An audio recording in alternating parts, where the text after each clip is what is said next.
Hello there, people of the internet. Today we're going to go ahead and talk about the 1903 Springfield, which is the next iteration of U.S. military service rifle from the Krag Jorgensen.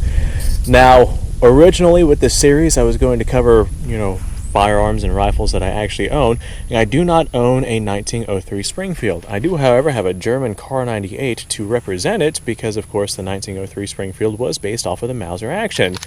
And I have had a 1903 Springfield out here on the channel before, so I'll go ahead and I'll just splice in some B-roll footage from whenever I actually had one out here on the channel. What I'm doing is I'm going through basically all of my arsenal, and I'm making videos and talking about the history and development of particular firearms in my arsenal, in the hopes of earning my way up to 100,000 subscribers. So if this video earns your subscription, fantastic.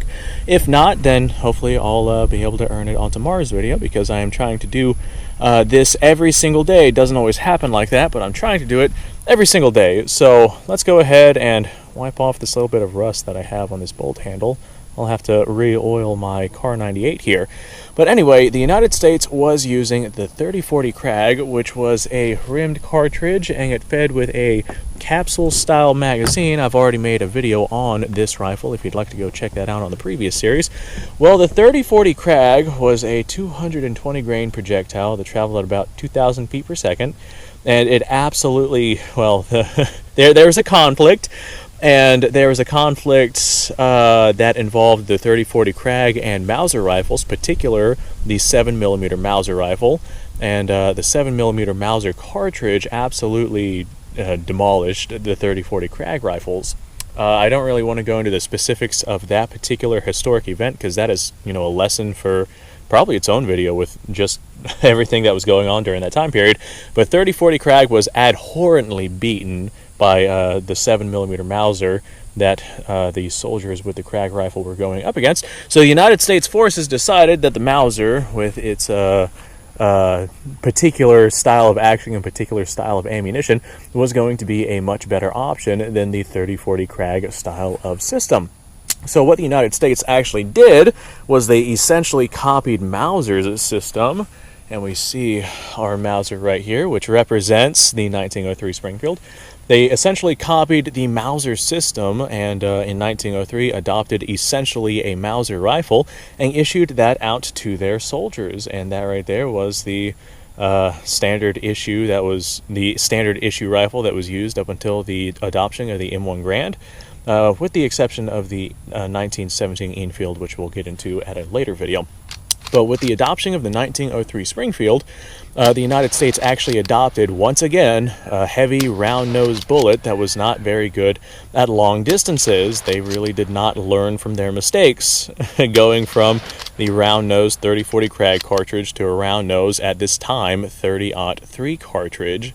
Now, the 1903 Springfield eventually branched off to using the 30-06 cartridge, which, was the United States' attempt to being able to use a Spitzer-style cartridge as opposed to the round-nose, less aerodynamic, less capable cartridge that they were using prior to that. So now we have the 30-06 cartridge, and of course there's a dramatic amount of variations of the 30-06 cartridge that were put into development, and it's all kind of, I could go on for a long time talking about the different variations of the 30-06 cartridge, but that's way beyond the scope of this particular video. Now, the 1903 Springfield would be the U.S. main service rifle up into the First World War, and it would be eventually not necessarily replaced, but I don't want to say overshined, because it didn't overshine. Well, we'll go ahead and say this. The 1903 Springfield was the primary bolt-action system in the United States Armed Forces until the adoption of the 1917 Enfield.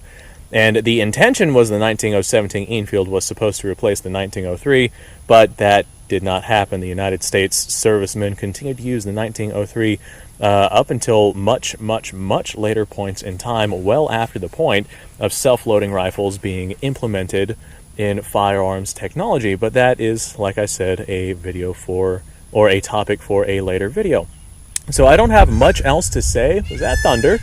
That's Thunder and that's Kevin. I don't have much else to say about the 1903 Springfield, other than the fact that it was the rifle that came after the 3040 Krag, and the 30-06 is actually based off of the 7mm Mauser. I've actually got a 308 Mauser that I'm using a 7mm Mauser bolt in, simply because the 308 was based off of the 30-06 dimensions, and 30-06 was based off of that original 7mm Mauser dimension, which is a fun little tidbit of historical information. So that is very interesting. If it wasn't for 7mm Mauser, then 30-06 would not exist. And if it wasn't for 30-06, I think a whole slew of different cartridges out there would not exist. So that's a very interesting little piece of history on how one thing can branch off to be 100 different things. And we see that with Mauser rifles just in general. There's a lot of different variations of all sorts of different versions of Mauser rifles, but that's probably another topic for another video.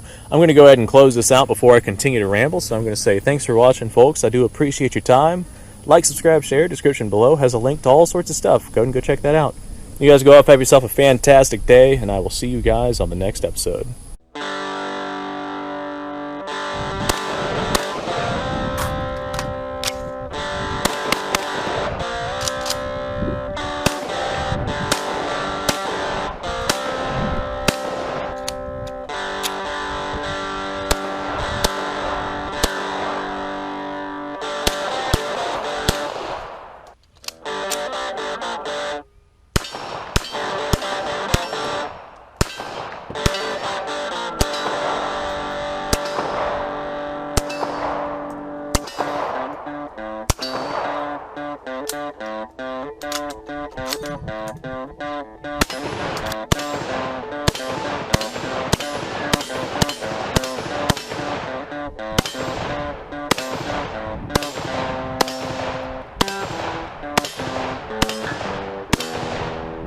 Been a little while since I've done this.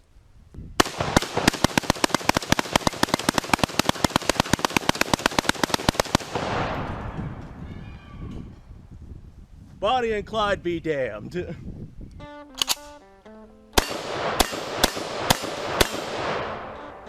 Poor man's Garen.